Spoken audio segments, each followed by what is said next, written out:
Alto Parlante, tu podcast de política. Te decimos las cosas como son. Al micrófono Pablo Marín y Arturo Aramburu. Comenzamos. Amigos, sean bienvenidos a un episodio más de Alto Parlante, tu podcast favorito de noticias. Como todos los lunes y todos los jueves, ya llegamos y te traemos la información más fresca, más interesante y más completa para que estés enterado de todo lo que está pasando en la política mexicana. Que parece broma, ¿va? Pero esto no es un programa de comedia, aquí te decimos las cosas como son. Es un honor acompañarte, mi nombre es Arturo Aramburu y estoy acompañado de Pablo Marín. ¿Cómo estás, Pablo? Excelente en este jueves 23, que da lo mismo ya si es jueves, lunes, miércoles o sábado, porque todos los días se sienten igual en esta cuarentena, pero con mucha información y muchísima información. Con ganas de empezar ya. Sí, a darle con todo porque nuestra intención es que siempre seamos lo más breves posibles. Pero hoy tenemos varios temas que tocar. Vamos a hablar de las Afores, que probablemente muchos no comprendemos y hoy vamos a entenderlo por completo. Vamos a hablar del petróleo, vamos a hablar de la ley de amnistía. Fase 3 del coronavirus. Fase 3, ya entramos en fase 3. Tenemos una sorpresita por ahí que a ratito les vamos a enseñar. Esperamos que les guste. Pero me gustaría comenzar con lo que se dijo en la conferencia matutina de prensa el día de ayer por Andrés Manuel López Obrador, que anunció sus 10 dadivosas medidas económicas. Ah, ya hay medidas. Hay 10 medidas económicas, que algunas no son tan medidas, pero las presentaron y se enorgullecieron de hacerlo. Entonces, vamos a repasar una por una para que allá en casa digan, me suena, ¿qué es esta estupidez? Y aquí vamos a dar un poquito de opinión de lo que pensamos de cada una. Medida número 1. No habrá despidos ni contrataciones de personal. Habrá un 25% de reducción de sueldos de subdirectores hacia arriba y no va a haber aguinaldos. De entrada, esto viola la ley, ¿no? O sea, el aguinaldo es forzoso de ley para los empleados y no pueden hacer una reducción de sueldos para las personas que trabajan en el gobierno si justo le están pidiendo a los empresarios que no lo hagan. Exacto. ¿Qué clase de incongruencia es esto? O sea, pareciera que para el presidente es más importante su palabra y sus ideas que la misma ley, ¿no? O sea, es impresionante. Aparte, eso. Como que termina de malbaratar la función pública. Claro. Nadie va a querer trabajar en el gobierno. Lo que se trata, o sea, a mí no me importa que le paguen bien a un funcionario, pero sí es un fregonazo que está haciendo su trabajo de la mejor manera. Claro, que si tenemos puro inepto, pues claro que me cuesta, aunque sean 8,000 pesos, ¿verdad? Número 2. No se ejercerá el 75% de presupuesto de servicios materiales, que son 500,000 millones de pesos. Aquí la pregunta es, entonces, ¿para qué se van a usar? O sea, si estaban presupuestados y dicen que no se van a usar, ¿qué va a pasar con este dinero? Haremos. Número 3. Se cancelan 10 subsecretarías, pero se garantiza el mismo rango y el mismo salario a las personas que estaban trabajando en ellas. Entonces, ¿para qué quitarlas, güey? Si les vas a seguir pagando, ¿qué va a pasar con ellas? ¿Por qué desaparecen las secretarías? Número 4. Cerrar mitad de oficinas menos las que atienden directamente al público y van a reubicar al personal, sepa dónde. Número 5. Se pospone gasto de gobierno con excepción a 38 programas prioritarios. ¿Qué programas crees que están dentro de los prioritarios? No me digas. Dos Bocas, Tren Maya, Aeropuerto de Santa Lucía. ¿Qué necesita pasar en este país para que en serio el presidente diga se cancela eso? No va a pasar. Una crisis económica, ya estamos en ella. Una pandemia, ya estamos en ella. ¿Qué carajos estamos esperando? Era el momentazo para suspenderlos, pero capricho terminó siendo capricho. ¿Algún día un líder en México será capaz de reconocer sus errores? Madres. Número 6. Hacienda va a tener recursos necesarios para entregarlos en las participaciones federales, que ya hablamos de esto en el programa, sí, a los estados. Y yo me pregunto, ¿qué no siempre debe ser así? O sea, siempre tienen que tener recursos necesarios para entregarlos, ¿no? Número 7, y vámonos rapidito. Van a tener trato excepcional la Secretaría de Salud, la Guardia Nacional, la Secretaría de Marina y la Secretaría de Defensa Nacional. Número 8, va a haber rigurosa austeridad republicana. Número 9, conectado a esa, se van a ahorrar 622,566 millones de pesos para usarse en programas prioritarios, los que ya les mencionamos. Y número 10, se van a crear 2 millones de empleos, que también ya pudimos mencionarlo en un episodio de Alto Parlante. Es imposible que eso suceda. Se siguen perdiendo empleos cada semana, así que yo no entiendo cuándo van a empezar a generar esos empleos, porque el tiempo ya está corriendo. Pero no solo en México, o sea, se están perdiendo empleos en todo el mundo. No es culpa del presidente, del todo.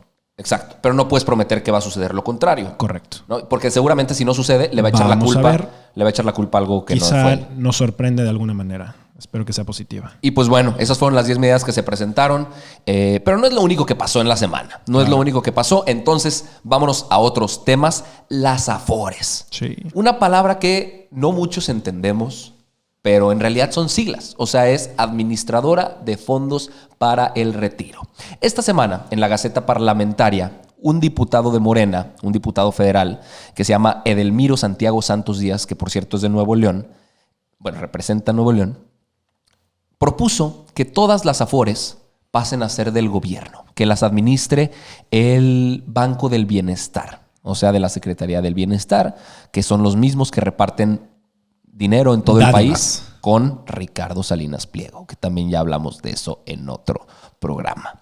¿Qué es una afore? Una afore es una institución financiera que administra, invierte y resguarda las aportaciones de trabajadores en sus cuentas para el retiro. Eso quiere decir que tú, trabajador del sector privado, del sector público, cada mes de tu sueldo le das dinero a un fondo que se guarda, se invierte y crece para que cuando tú te retires, te jubiles, puedas tener dinero que se te esté dando para sobrevivir. Claro, y sobre todo esta generación, nuestra generación, que hoy ya no tiene acceso a una seguridad social porque cambió la ley, porque entonces hay todo un tema atrás, o ahorras por tu parte con este tipo de herramientas, ¿no? Con una afore, o te quedaste solito con tus pocos ahorros, si es que tenías, y si no, pues a ver quién te mantiene, una tía, o sea, porque si no, en serio, no habrá chance. O los hijos, que es mucho de lo que ha pasado también en Grecia en su momento, etcétera. Sí. Es algo peligrosísimo. O sea, este tipo de medidas, la realidad es que no están jugando con el presente, están jugando con el futuro del país, y no el futuro de esta generación, de esta y las siguientes, porque una crisis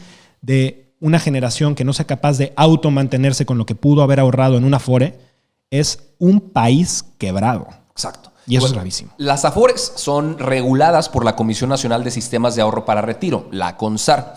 Y cualquier trabajador puede abrir una cuenta afore. O sea, cualquier persona puede ahorrar para su futuro. Si estás contratado en una empresa, tienes el derecho a ahorrar en una afore. Pero si eres un trabajador independiente, un freelancer, puedes hacerlo igual. Pero pues ahí va a depender de ti qué tanto le quieres dar. En un empleado de manera formal, en una empresa, se ahorra el 6.5% de tu sueldo. Al menos. De ese porcentaje, tu patrón aporta el 5.15%, tú el 1.125% y el gobierno federal el 0.225%. Entonces, ya dijimos que si es un trabajador independiente, lo tiene que aportar. Ir aportando. Como pueda. Lo que él quiera, si se acuerda. Así es. Bueno, lo que propone este diputado federal es que ahora todo este dinero, que es un chingo de lana, son... No, es un dineral. 3.91 billones de pesos, o sea, 3.91 millones de pesos. Exacto. Pasarían a ser dinero del Banco del Bienestar. Si tú trabajas en una empresa el día de hoy, probablemente no sepas que tienes una afore. Es decir, un dinerito que está guardado en una cuentita ahí, que es tuyo. Tú eres dueño de ese dinero. Pues, ¿qué crees? Ahora el gobierno quiere ser el nuevo administrador de ese tipo de dinero.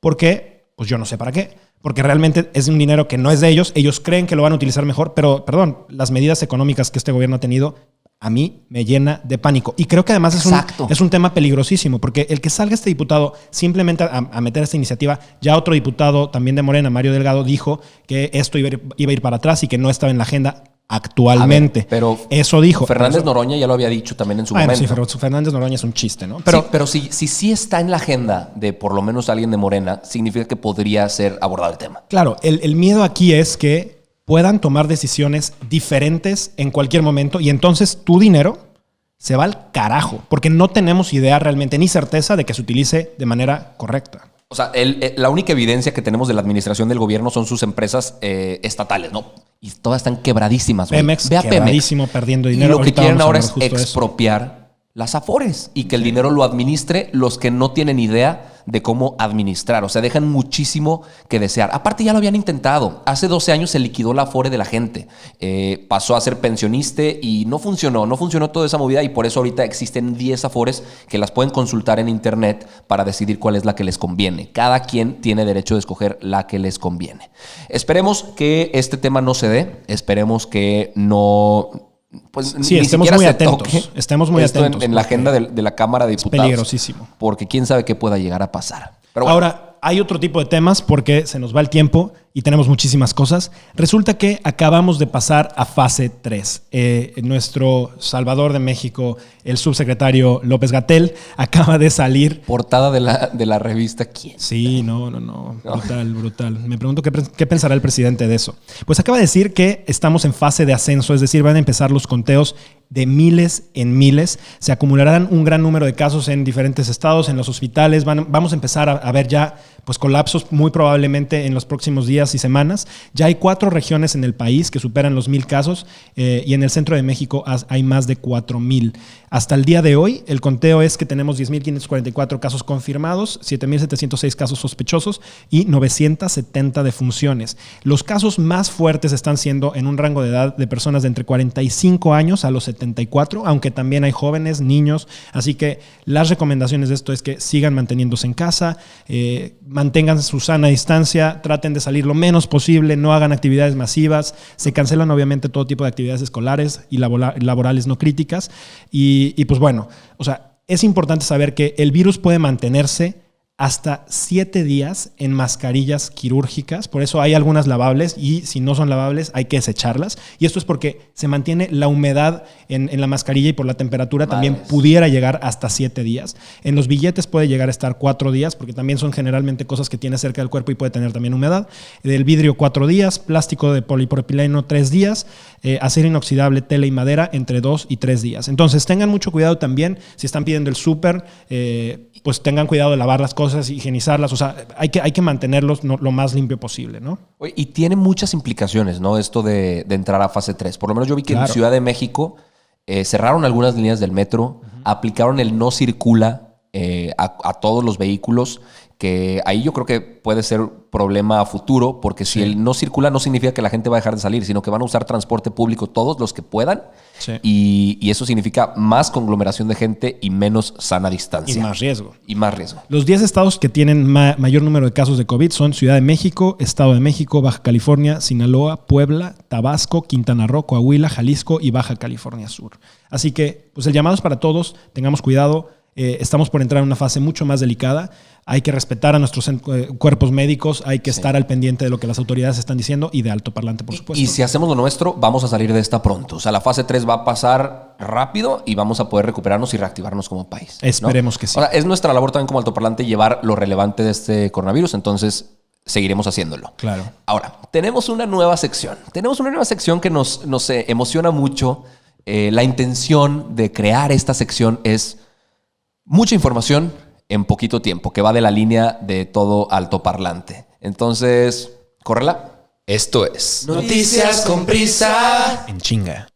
El líder supremo de Corea del Norte, Kim Jong-un, fue ingresado al hospital y se considera que su estado es crítico. La pregunta aquí es, ¿quién va a ser el que lo suceda? Mientras tanto, el presidente Trump le manda saludos y le desea suerte.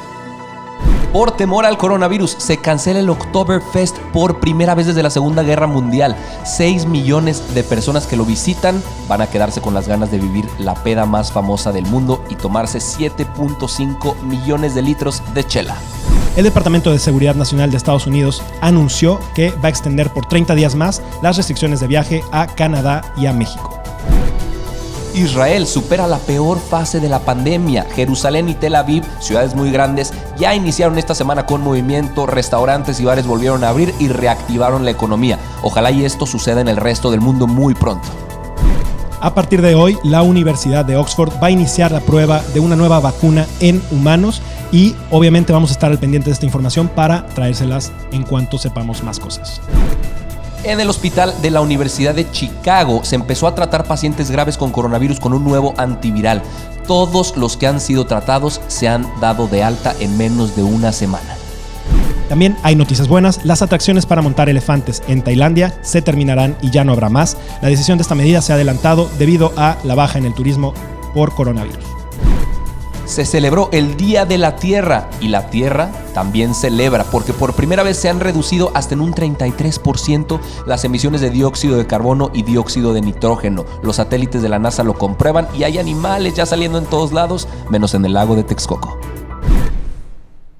Y pues esta es la nueva sección que creo que va a ser de mucho valor. Sí. Esperemos que les guste y que nos comenten al respecto, que nos digan qué piensan, si les gusta, si quieren que integremos algo más, que experimentemos. Vaya, este es un programa de nosotros, pero también suyo. Entonces queremos que participen, queremos que nos digan, que nos manden aclaraciones, dudas, sugerencias, mentadas de madre también, lo que quieran, güey. Todo. Los estamos leyendo por las redes sociales, Arturo Aramburu, Pablo Marsk, @altoparlante.podcast, y también en YouTube estamos leyendo todos sus comentarios, tratándoles de contestar. Les agradecemos muchísimo esta retroalimentación porque para nosotros nos permite hacer un mejor programa. Y bueno, vamos a más noticias. Todavía queda un cachito de programa. Sí. Y lo que sigue es lo que para mí sería una explicación con peras y manzanas del tema del petróleo. Que es un tema un tanto complejo, pero Güey, está bien pinche hay que complicado. entenderlo. Está bien complicado, pero si no entiendes qué pasó con el petróleo después de estos 5 minutos de explicación,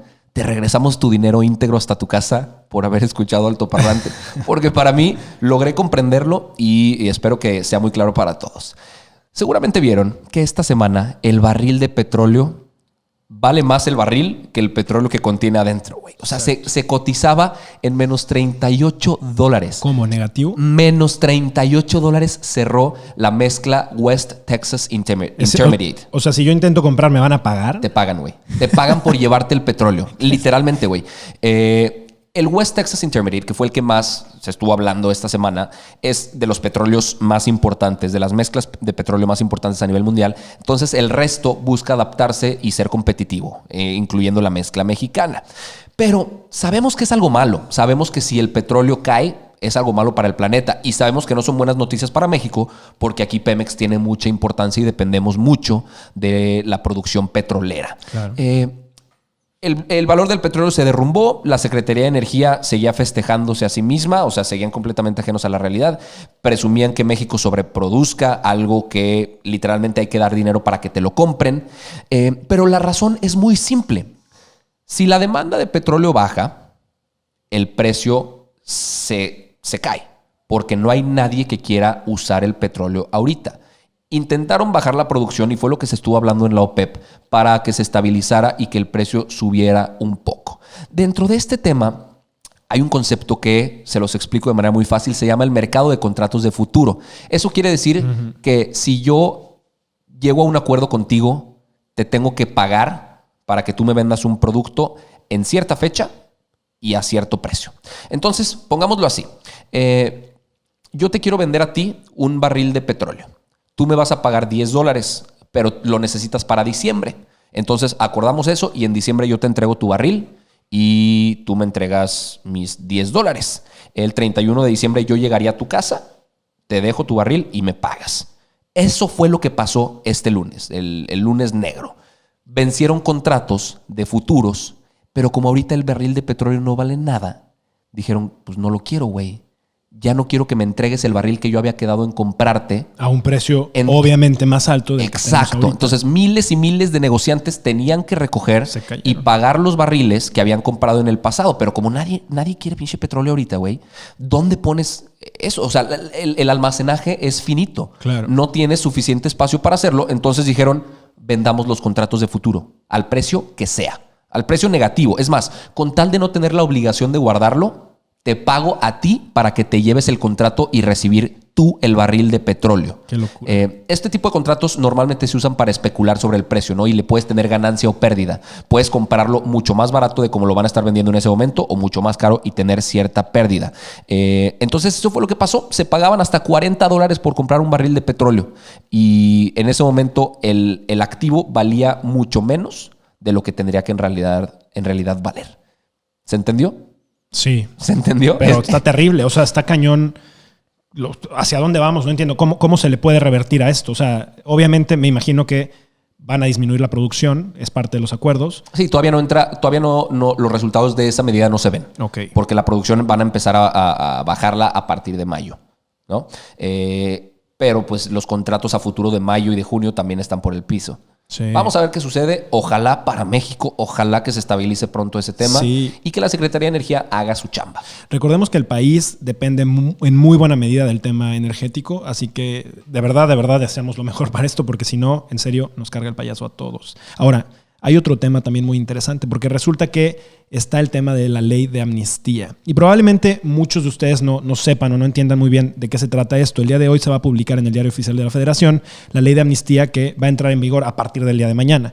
La amnistía, pues básicamente es una ley que exime o le quita la pena a un grupo de personas o de delincuentes que hoy están en la cárcel y le quita las responsabilidades por esos delitos. Es decir, hay personas que entraron a la cárcel con delitos, vamos a decir los menores, ahorita vamos a hablar de cuáles son el tipo de delitos, y van a poder salir libres debido a esta petición que el presidente le hizo a las cámaras y han sido aprobadas. Pero la petición la hizo como para que no haya contagios de coronavirus en las prisiones, ¿no? Exactamente. Y creo que es una medida, que tiene dos sentidos. Por una parte, el que pues, se ponga a salvo la vida que no se puede preservar, que me parece súper complicado, ¿no? O sea, si empieza a haber dentro de un lugar que en donde en teoría está restringido, empieza a haber un ataque de coronavirus, pues no se terminen muriendo muchísimos ahí porque pues están confinados y no tienen servicios de urgencia suficientes, ¿no? Pero bueno, también creo que reivindica algún otro tipo de cosas. Y voy a leer algunos de los delitos que están eximiendo. Por ejemplo, uno es el aborto, tanto a las mujeres que interrumpieron el embarazo como a los médicos, cirujanos o practicantes del procedimiento. Un dato cultural es que hay muchísimos médicos en los hospitales, y esto es un tema súper delicado por el tema de práctica de abortos. Entonces, bueno, ahora con esta amnistía que entra en vigor a partir de mañana podrán salir todos aquellos que estén en la cárcel por cosas relacionadas a esto. Además, sí, yo creo que también es algo que, pues digo, por fin se empiezan a reivindicar estas cosas y ojalá que en nuestro país no vuelva a haber mujeres con estos temas. Exacto. Pero bueno, en la cárcel, ¿no? Delitos contra la salud por posesión y transporte de narcóticos en los casos que se trate de personas en estado de vulnerabilidad, es decir, personas con algún tipo de discapacidad que hoy están en la cárcel o pobreza, ¿no? O una pobreza extrema, así es. O que alguien los haya amenazado para que tuvieran que hacer esto, ¿no? Ahí hay todo un tema que es un poco difícil. Wey? Se tiene que llevar el caso y se tendría que aprobar. O sea, esto no es como que en automático quedan liberados, sí se tiene que hacer un procedimiento ahí, ¿no? Por otra parte también, y esto también es inaudito, a los cometidos por integrantes de pueblos indígenas a quienes no se les haya garantizado el debido proceso o no hayan tenido una defensa acorde a su lengua y cultura. O sea, de arranque yo no entiendo cómo, o sea, esto es falta de el mínimo grado de derechos humanos en un país, no garantizarle a una persona tener traducción de lo que se le está imputando y un derecho básico a defenderse. Por fin van a poder salir. Está poca madre, güey. Hay muchísimas personas que están en esta situación y es terrible. Por fin van a salir gracias al coronavirus, pero claro, pues bueno, o sea, qué chingón, se hace al menos justicia. Y además va a incluir también a presos por razones políticas y que hayan cometido delitos menores sin violencia y sin armas, ¿no? Los que no van a poder salir son personas que hayan tenido delitos contra la vida o la integridad corporal, que estén en temas de secuestros o hayan utilizado armas de fuego, delitos graves de orden federal. Pero a mí me parece todo un tema. Mira, es bien debatible. No sé si es bueno o malo. Creo que tiene cosas muy buenas.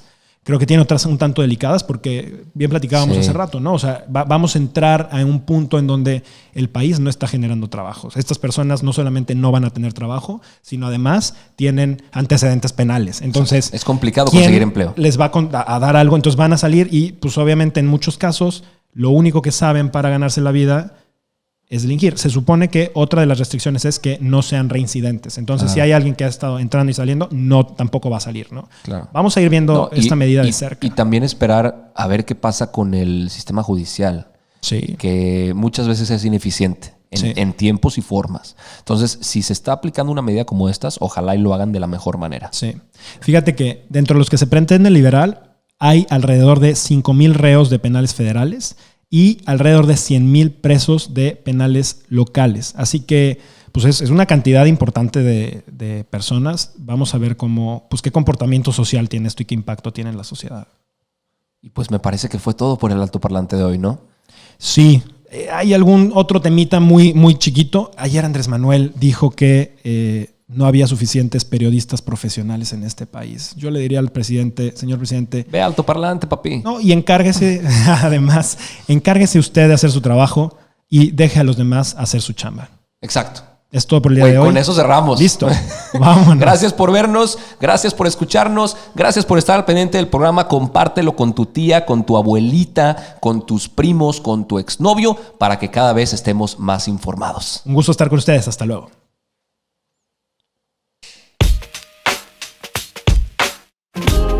Eso es todo por hoy, pero sin llorar. Estaremos de vuelta cada lunes y jueves en todas las plataformas.